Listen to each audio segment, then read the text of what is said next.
Hi, Terry here with Natural Garden Grows.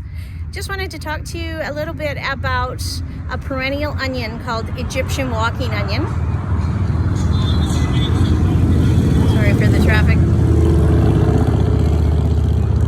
Easter weekend. It's a busy highway. So Egyptian walking onion, they don't originate in Egypt. I'm not sure where the Egyptian part of it comes from, but the reason they're called walking onion, they're also known as topset onion or tree onion, because they grow the actual onion bulbets on top. They don't grow an allium flower like an onion or a leek, or that big round purple ball or that big round white ball. They don't produce that. They produce little bulbet onions, almost like little pearl onions. And as they grow and it gets taller, the stalk that's holding the bulbet onions, it maybe forms 5 to 10 bulbets, and then it gets heavy and it falls over and it roots itself. So all these little bulbets now become an individual plant, and it roots itself and basically walks itself across your garden over the years. So they say one onion could walk 12 to 24 inches in a year. So it would knock itself down, and it would just root. It could, depending on the size of the stalk, I guess, is how far it's gonna fall and root. And they're really easy to control. You can dig them up and plant them elsewhere if you wanted to. You could put them in a container if you wanted to do it that way. They're not invasive. However, they are very prolific. You'll have more onions than you know what to do with. But you don't have to keep them either. You'll have plenty to give to your friends. The really cool thing about it is, I heard about them about 5 years ago, and I went, actually maybe about 6 years ago, and I went on the lookout trying to find them. I had heard that they were kind of like a generational onion, and there was a very good chance, they said, that your grandmother and your great-grandmother had them in their garden. They would get passed down from generation to generation. So somebody could say that I've had these walking onions. These used to be in my great-grandmother's garden, and that just really appealed to me. I thought that was a really cool thing. I would love that. I would have loved to have been able to have my great-grandmother's onions. But I'm starting it, so hopefully my grandchildren and their children will end up with these ones. Anyway, I wanted to show you what they were and explain to you how they work and why they're so great. So I'm going to flip the phone around and let you have a look and see what they look like, and talk a little bit about how they grow and how they end up walking around your garden. So these fellas here, they're the onions from last year. So the stalks are a little bit stockier, and they're going to end up putting up a big long spike, and it's going to come up and it will get little bulbets of onions on top.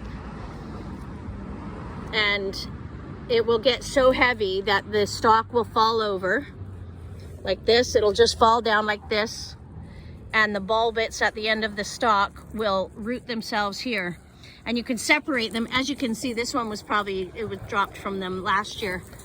And let me pull this one up. This you might be able to see. So yeah, those ones are probably seeds of the chives. But here, maybe this one. Yeah. Anyway, it walks around.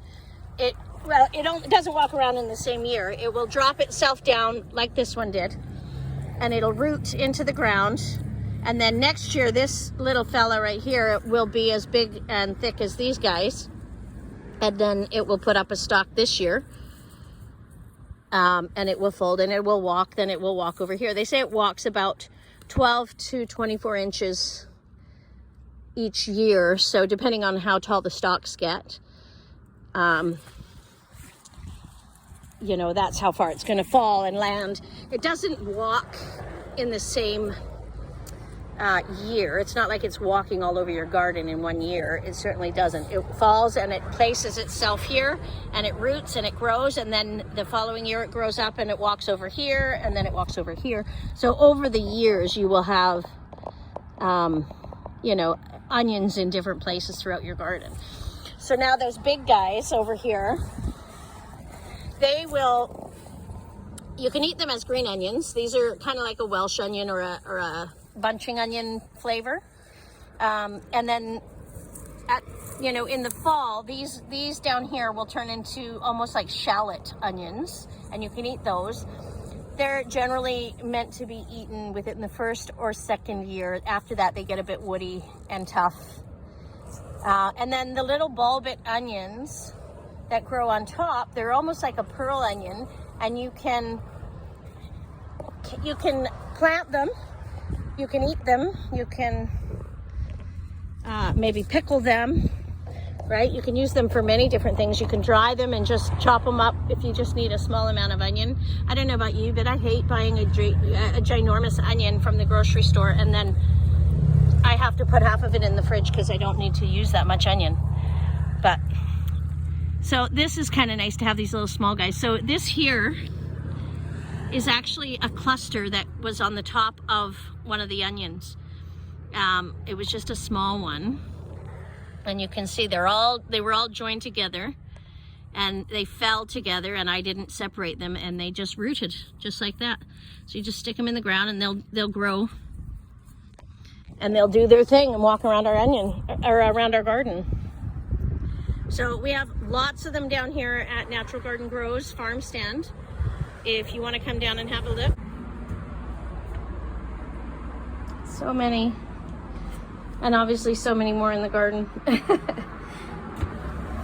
I mean, why are we planting onion year after year after year when we have a perennial onion that will just do it over and over again?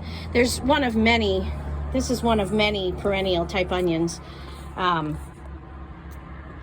There's other varieties as well. These are also called, I can't remember if I said it, they're called top set onion or tree onion. But how I was introduced to them was Egyptian walking onion, so that's what I call them. So yeah, come on down and have a look, grab some, get some in your garden.